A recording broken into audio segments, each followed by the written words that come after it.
मार्च 2004 की एक ठंडी बर्फीली शाम, जम्मू कश्मीर का शोपियां जिला। पहाड़ों के बीच एक छोटा सा मिट्टी का कमरा। बाहर मिट्टी के चूल्हे पर रखी केतली से गर्म कहवे की भाप उठ रही है, जैसे कोई रहस्य हवा में घुल रहा हो।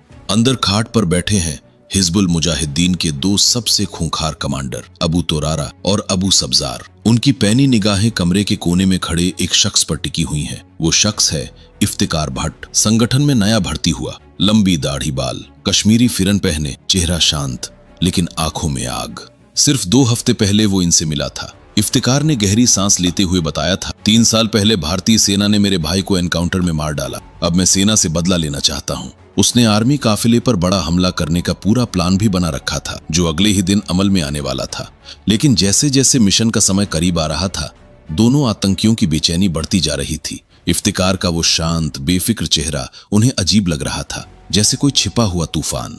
तभी इफ्तिकार भट्ट 3 गिलास गर्म कहवा लेकर कमरे में दाखिल होता है। वो दोनों को गिलास थमाता है, अपना गिलास उठाता है और चुपचाप खाट के किनारे बैठ जाता है। कमरे में सन्नाटा छाया हुआ है, सिर्फ कहवे की चुस्कियां और बाहर बर्फ की हल्की सरसराहट। अचानक तोरारा की कठोर भारी आवाज खामोशी को चीरती है। इफ्तिकार, मैं तुझसे सिर्फ एक बार पूछूंगा, सच बता, तू है कौन? इफ्तिकार चुप, उसकी आंखें सीधी। तोरारा की आवाज और सख्त, जैसे कोई चाकू। तू है कौन?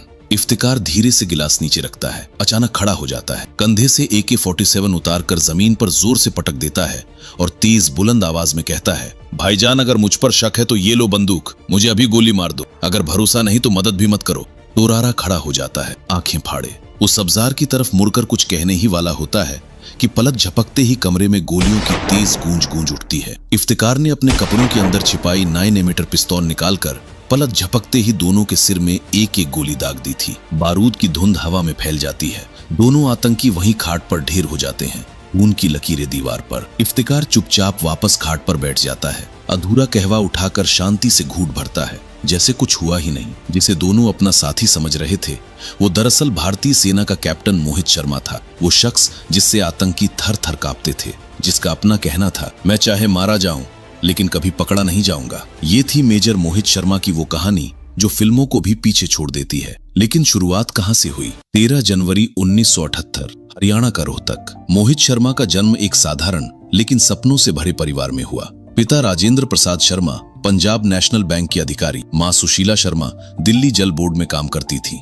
घर में वो दूसरे नंबर के बेटे थे, बड़े भाई मधुर शर्मा से सिर्फ 13 महीने छोटे। दोनों भाई बचपन से पढ़ाई में तेज, लेकिन मोहित के अंदर देशभक्ति की आग पहले से जल रही थी। बचपन गाजियाबाद में बीता। शुरुआती पढ़ाई साउथ एक्सटेंशन दिल्ली के मानव स्थली स्कूल और साहिबाबाद के होली एंजल स्कूल से, फिर गाजियाबाद के दिल्ली पब्लिक स्कूल से 1995 में 12वीं पास की, अच्छे परसेंटेज के साथ। घर वालों को लगा कि अब बड़े बेटे की तरह इंजीनियर बना दे। बिना देर किए महाराष्ट्र के श्री संत Gajanan Maharaj college of engineering में एडमिशन। लेकिन मोहित की धड़कनें सिर्फ खाकी वर्दी के सपने। पेरेंट्स को कुछ बताए बिना उन्होंने NDA की तैयारी शुरू कर दी। इंजीनियरिंग के असाइनमेंट्स के बीच रात दिन NDA के सवाल हल करते, करंट अफेयर्स पढ़ते, फिजिकल ट्रेनिंग करते, जैसे कोई गुप्त मिशन चला रहा हो। एग्जाम दिया, रिजल्ट आया, लेकिन घर पर पेरेंट्स ने जानबूझकर छुपा लिया। डर था कि बेटा इंजीनियरिंग छोड़ भाग जाएगा। मोहित बेचैन हो उठा। उसने सीधे UPSC ऑफिस फोन किया, रोल नंबर बताया, जवाब मिला, मेरिट लिस्ट में नाम है। SSB इंटरव्यू का लेटर भी घर भेज दिया गया था। मोहित ने हॉस्टल का ताला लगाया, चाबी दोस्त को थमाई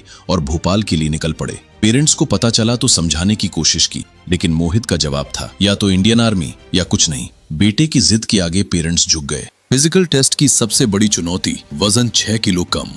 माँ सुशीला ने फैसला लिया, अब बेटे का सपना मेरा भी सपना है। उन्होंने रात दिन हाथों से स्पेशल डाइट बनाई, दूध, केले, घी, प्रोटीन। कुछ ही दिनों में वजन 8 किलो बढ़ गया। Physical clear. 1995 में पुणे के खड़कवासला में NDA ज्वाइन, इंडिया स्क्वाड्रन में कैडेट। यहाँ मोहित ने खुद को लोहे की तरह तराशा। बॉक्सिंग में फेदरवेट चैंपियन, हॉर्स राइडिंग में चैंपियन, घोड़े इंदिरा पर सवार होकर कर्नल भवानी सिंह के मार्गदर्शन में, स्विमिंग में बेस्ट। लेकिन उनका आर्टिस्टिक साइड कमाल का। गिटार, माउथ ऑर्गन, सिंथेसाइजर बजाते, हेमंत कुमार के गाने गाकर पूरे बैरक को मंत्र मुग्ध कर देते। दोस्त उन्हें माइक कहकर बुलाते। ट्रेनिंग के बाद भाई मधुर को फोन करके कहानियां सुनाते, भैया एक दिन मैं असली मैदान में लड़ूंगा। 1999 में Indian military academy Dehradun, battalion cadet adjutant बने। कारगिल वॉर के दौरान टीवी पर सैनिकों की बहादुरी देखकर जुनून और भड़क उठा।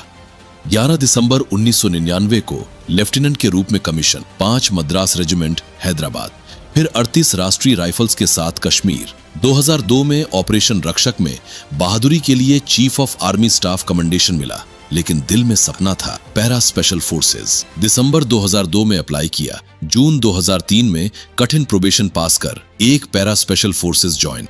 दिसंबर 2005 में मेजर प्रमोट। कश्मीर घाटी में हिजबुल मुजाहिदीन आतंक फैला रहा था। अबू सब्जार और अबू तुरारा जैसे कमांडर लोकल युवाओं को ब्रेन वॉश कर भर्ती कर रहे थे। सेना को उनके ठिकाने प्लान्स की जरूरत थी। कैप्टन मोहित शर्मा चुने गए। प्लान, पूरी पहचान मिटाओ। नाम, इफ्तिखार भट्ट। लंबी दाढ़ी बाल, कश्मीरी पोशाक, डोगरी उर्दू सीखी, कुरान की आयतें रट ली, मस्जिद जाते चाल ढाल बदल ली।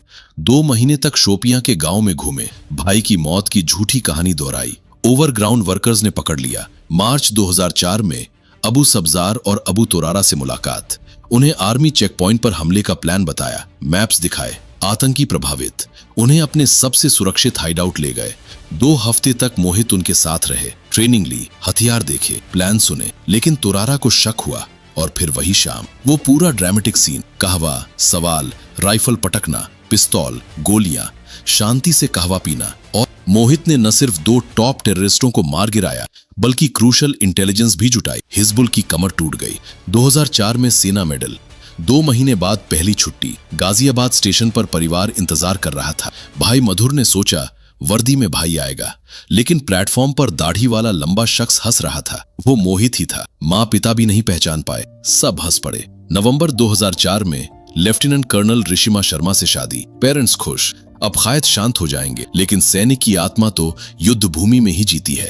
अक्टूबर 2008 फिर कश्मीर बुलावा। 21 मार्च 2009 कुपवाड़ा का हाफरूडा जंगल। इंटेलिजेंस, एलओसी पार कर ट्रेनेड आतंकी घुसे हैं। Major Mohit Sharma Bravo assault team के लीडर। टीम 3 टुकड़ियों में बटी। बर्फ पर पैरों के निशान पीछा करते बढ़े। घने जंगल, जहां सूरज की किरण भी नहीं पहुंचती। अचानक 3 तरफ से गोलीबारी, आतंकी गुफाओं और पेड़ों से फायरिंग। 4 कमांडो घायल। मोहित आग के बीच घुसे, घुटनों के बल रेंगते 2 घायल साथियों को खींचकर सुरक्षित पहुंचाया। ग्रेनेड फेंके, 2 आतंकियों को ढेर किया। फिर सीने में गोली, खून बह रहा था, दर्द भयानक, लेकिन बोले कुछ नहीं हुआ, मामूली घाव है, फायरिंग जारी रखो, हम स्पेशल फोर्सेज में इसी के लिए आए हैं। 2 और आतंकियों को क्लोज क्वार्टर में मार गिराया, 2 साथियों को बचाया। फिर तीसरी गोली, सीने के बाईं तरफ, बुलेट प्रूफ जैकेट के बाहर। शरीर लथपथ, हाथ कांपने लगे, फिर भी पेड़ के सहारे टिक कर फायरिंग जारी। रेडियो पर चिल्लाते रहे, फायरिंग बंद नहीं होनी चाहिए, चाहे कुछ भी हो जाए। धीरे धीरे उनकी आवाज धीमी, शरीर शांत, आंखें खुली। 31 साल की उम्र में वीर गति। ऑपरेशन 5 दिन चला, 8 जवान शहीद, लेकिन 17 आतंकी ढेर। मरणोपरांत अशोक चक्र, पहले सेना मेडल। गाजियाबाद में राजेंद्र नगर मेट्रो स्टेशन का नाम बदलकर major Mohit Sharma Rajendra Nagar metro station. सड़क का नाम मेजर मोहित शर्मा मार्ग। 2021 में राजनाथ सिंह ने उनका भव्य स्टैच्यू अनावरण किया। ये कहानी खत्म नहीं होती दोस्तों। मेजर मोहित शर्मा जैसे धुरंधर स्क्रीन पर नहीं, असली मैदान में देश के लिए जीते और मरते हैं। उनकी याद हर उस युवा को प्रेरित करती है जो सोचता है देश के लिए कुछ करना है। वो कभी मरते नहीं, वो हर लड़ाई में हमारे साथ खड़े रहते हैं। जय हिंद, जय भारत।